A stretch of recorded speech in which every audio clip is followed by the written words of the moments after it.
রাহমাতুল লিল আলামিন হুজরা শরীফ থেকে প্রচন্ড শীতের মধ্যে বের হয়েছেন, এমনি তাকায়া দেখে একজন বাঁকা হয়ে দাঁড়াইছে, সোজা হয়ে দাঁড়াতে পারে না, কাপড় এইভাবে ধরে রেখেছে, দাঁড়ায় বলেন আসসালাতু ওয়াসসালামু আলাইকা ইয়া রাসূলুল্লাহ।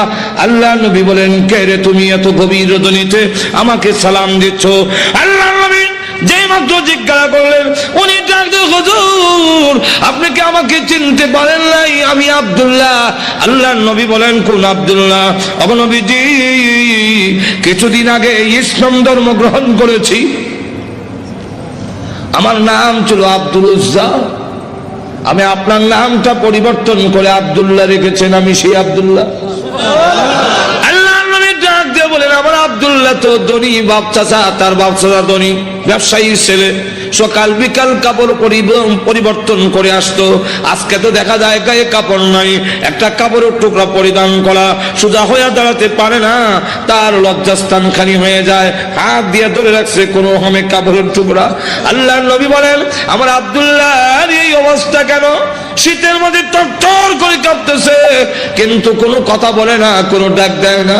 নবী গো, অপেক্ষায় বসে আছি, কোন সময় আপনি বের হবেন? আপনার নুরানি চেহারা যদি এক নজর দেখতে পারি, তাহলে আমার অন্তরে আর কোনো দুঃখ থাকবে না। আল্লাহর নবী বলেন, কি হলো তোমার এই অবস্থা কেন? আব্দুল্লাহ, হুজুর আপনার দরবারে কেন আসা যাওয়া করি? আমার চাচা আমাকে বলেছেন বাড়ি ছেড়ে যেতে হবে, আর না হয় মুহাম্মদের দরবার ছেড়ে যেতে হবে। নবী গো, আমি ঘোষণা দিয়েছি, প্রয়োজন বুঝে আপনার বাড়ি কেন তাম পৃথিবী ছেড়ে দিতে পারি, কিন্তু একটি মুহূর্তের জন্য বিশ্ব নবীর দরবার আমি ছাড়তে পারবো না।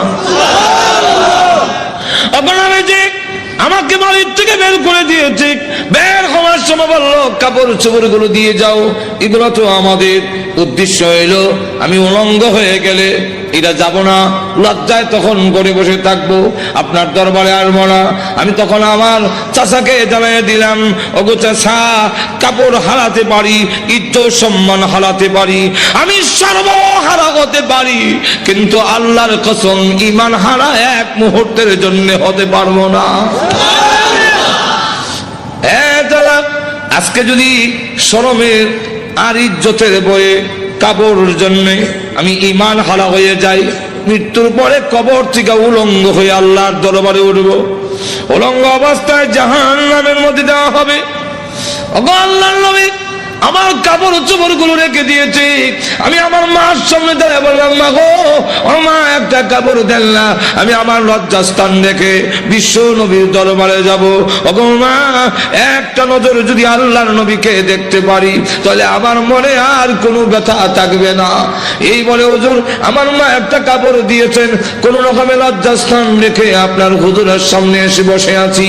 কোন সময় আপনি বের হবেন, আপনার চেহারা মুবারক একটা নজরে দেখার জন্য বসে আছি। নবীজি তার করুণ কাহিনী শুনে বিশ্ব নবী পর্যন্ত চোখের পানি রাখতে পারলেন। আল্লাহ নবী ডাক দিয়ে বলেন, আব্দুল্লাহ আমার ঘরে আয়, হুজুরের শরীফে আয়, এই নে আমার ব্যবহারের দুইখান কাপড় তোরে দান করলাম। নবীজির দুইখানা কাপড়, ব্যবহারের কাপড়ের দাম আছে না নাই?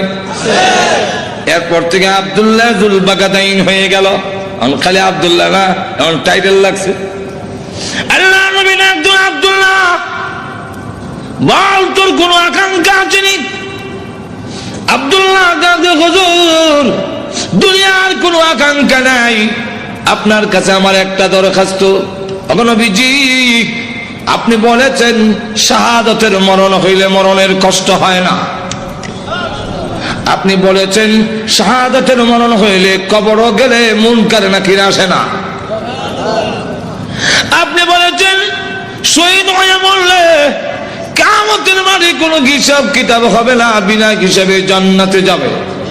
তাই আমার দরখাস্ত, ওগো নবীজি আপনি আল্লাহর কাছে বলুন আমার শাহাদাতের কামনা যেন মহান আল্লাহ কবুল করে নেন।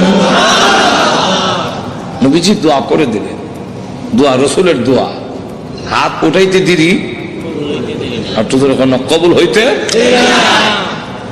আল্লাহ নবী বিশ্ব নবী রাহমাতুল লিল আলামিন দোয়া করে দিলেন। এখন আব্দুল্লাহর জন্য দোয়া কেমন কবুল হয়ে গেছে। তবুকের যুদ্ধে গেলেন, কিন্তু তবুকের যুদ্ধটা হইল না। ফিরে আসবেন, আব্দুল্লাহ রাস্তার মধ্যে অসুস্থ হয়ে গেলেন, সেখানে তিনি ইন্তেকাল করলেন।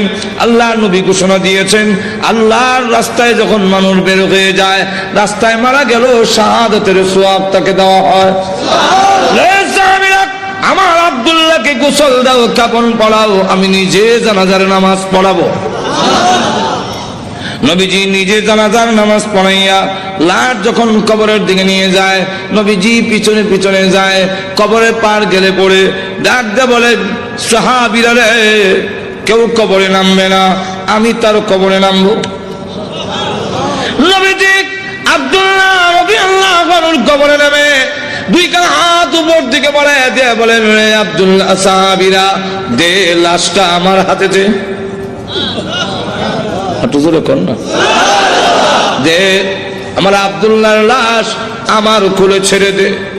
নবীজির কোলে ছেড়ে দিলে নবীজি এইভাবে লাশটা উপর দিকে উঠাইয়া আকাশের দিকে তাকাইয়া বলে, আল্লাহ, আমি আব্দুল্লাহর প্রতি খুশি, তুমিও খুশি হয়ে যাও। আল্লাহ, এখন আব্দুল্লাহর লাশটাকে আমার কোল থেকে তোমার রহমতের কোলে আমি স্থানান্তর করতে চাই। এই কথা শুনে সাহাবীরা গইরে কবর পার কান্না শুরু করেছেন। বিশেষ করে সাদ ইবনে আবি ওয়াক্কাস রাদিয়াল্লাহু আনহু ডাক দিয়ে বলে, মাটিতে গইরে কান্না আর বলে, আব্দুল্লাহ রে, এই লাশটা তোর না হইয়া আমার যদি হতো রে, আমার ভাগ্য কত ভালো ছিল রে আব্দুল্লাহ।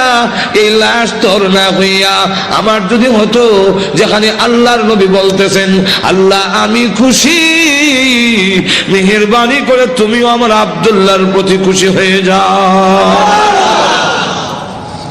ভাইরা আমার, লক্ষ্য করে দেখুন, এইভাবে অনেক ঘটনা সারা রাত বললেও তো শেষ হবে না।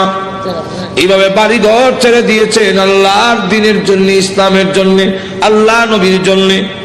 কিন্তু আবু লাহাবের ছেলে যেমন বাবা তেমন ছেলে উতবা আল্লাহ নবীর সামনে গিয়ে বলে, ওগো মুহাম্মদ, আপনার আল্লাহ টাল্লাহ এগুলো আমরা মানি না। আর তো জোরে কর না।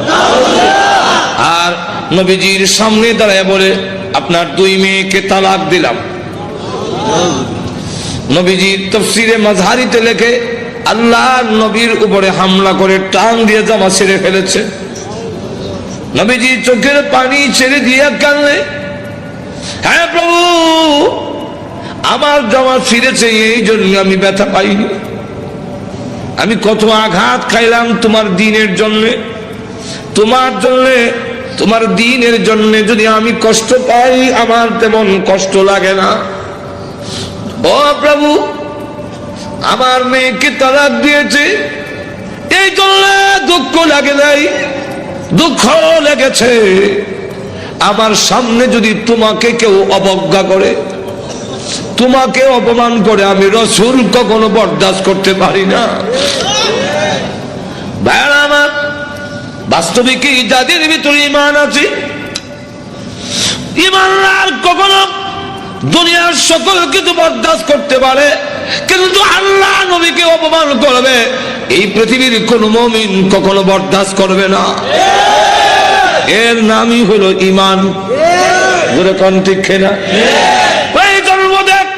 আল্লাহর জন্য, আল্লাহর নবীর জন্য, আল্লাহর দ্বীনের জন্য মুমিন তার জীবন উৎসর্গ করতে পারে, কিন্তু আল্লাহর অবমাননা কখনো মুমিন বরদাস্ত করতে পারে না।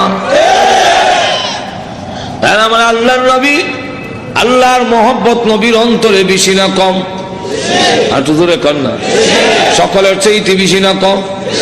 নবীজি কাঁদেন আর বলেন, প্রভু গো, আমার সামনে কেমনে কয় তুমি আল্লাহ টাল্লাহ, এত বড় নিমক কারাম আল্লাহ আমি কেমনে বরদাস্ত করি? আল্লাহ ডাক দেওয়ার, নবী গো, আমি বানাইছি, নিজের সন্তান যদি নিজের দারিদ্র্য টান মারে দুঃখ লাগে না? না লাগে? নিজের সন্তান যদি কিল মারে খাবলায় কষ্ট লাগে না? আপনার কষ্ট লাগে না, কিন্তু দেখবেন আপনার মা এই জিনিসটা বরদাস্ত করবে না। আপনার ছেলে আপনাকে যদি দাড়ির ধরে টান মারে আপনার কিন্তু কষ্ট লাগে না? আপনার যদি খাবলা মারে আপনার কষ্ট লাগে না? মাথা সোজা করে টানে আপনার কষ্ট লাগে না? লাত্তি মারে কষ্ট লাগে না? কিন্তু আপনার মা যদি দেখে তখন বরদাস্ত করে না। দেখি তাহলে আল্লাহ ডাক দিয়ে বলেন, আমি বানাইছি মানুষ, এই মানুষ যদি আমার সাথে বেয়াদবি করে, আমাকে গালি দেয়, আমার বিরুদ্ধে বলে, এত আঘাত লাগে না। কিন্তু আমার নবীকে যদি কেউ কিছু কয়, আমি আল্লাহ বরদাস্ত করি না। আমার নবীর বেয়াদব আমি আল্লাহ ছাড় দেই না। আমার নবীর গায়ে আঘাত করলে আমার কষ্ট লাগে। সে পাথর নিয়ে আপনাকে মারতে এসেছে, এই জন্য আমি আল্লাহ আয়াত নাযিল করে জানায়া দিলাম। নবীজি এখন বদদুয়া করেন, আল্লাহ তোমার কুকুর সমূহ থেকে একটা কুকুরের উপরে মুসাল্লাত করে দাও, ছড়ায়া দাও। আল্লাহ আবু লাহাবের ছেলে উতবার উপরে তুমি কুত্তা লাগায়া দাও। আল্লাহ নবীর দোয়া হোক বদদুয়া হোক, জবান থেকে বের হতে দেরি হয়, আল্লাহর দরবারে তা কবুল হইতে একটা মিনিট দেরি হয় না।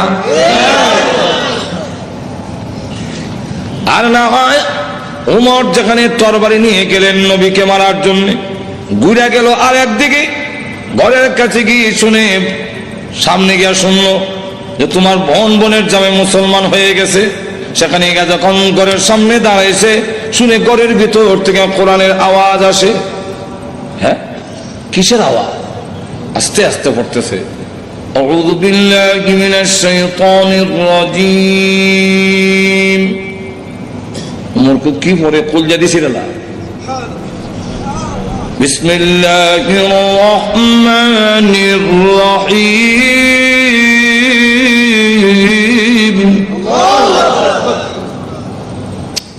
এই করকে আওয়াজ হইল না, ফাতেমা কাহা আজরাইল আইছে,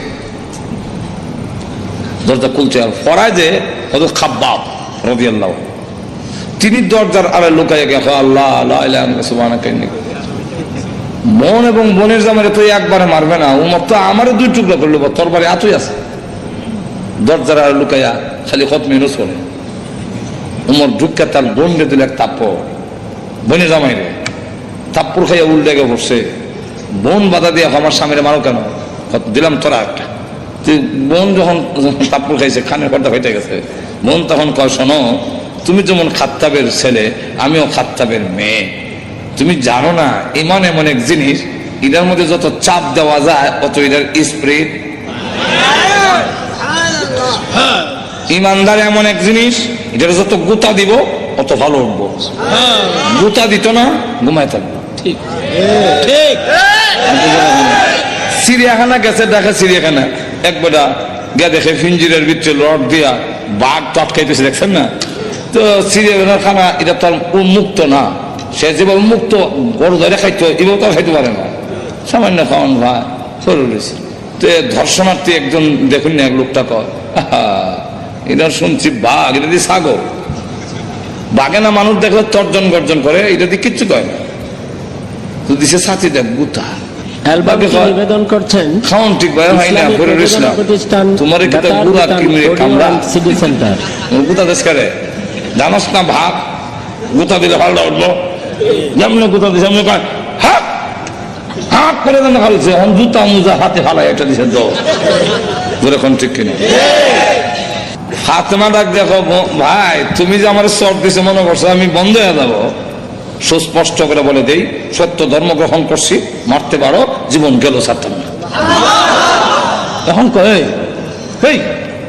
এটা নিয়ম, মানুষ যখন দ্বীনের উপরে ইসলামের উপরে অটল অচল থাকে তখন তারা আল্লাহর সাহায্য আসে, আর যারা নির্যাতন করে হেরার দিলের মধ্যে আল্লাহ ডর ঢুকাইয়া দেয়।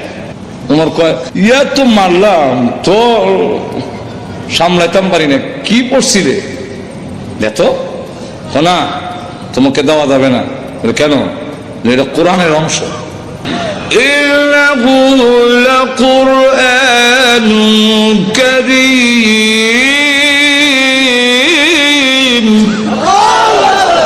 ফি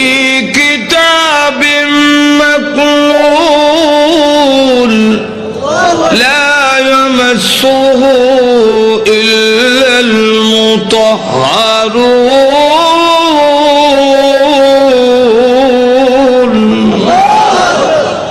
সম্মানিত কোরআন লোহে মাহফুজে সংরক্ষিত, এটা স্পর্শ করা যায় না অপবিত্র অবস্থায়।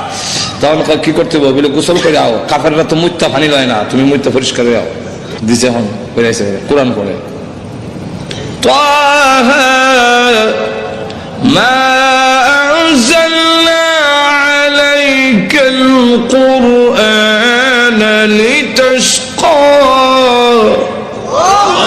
বর্তমান ওই আয়াত পর্যন্ত গেছে ইন্নানি আনাল্লাহু লা ইলাহা ইল্লা আনা ফা'বুদনি।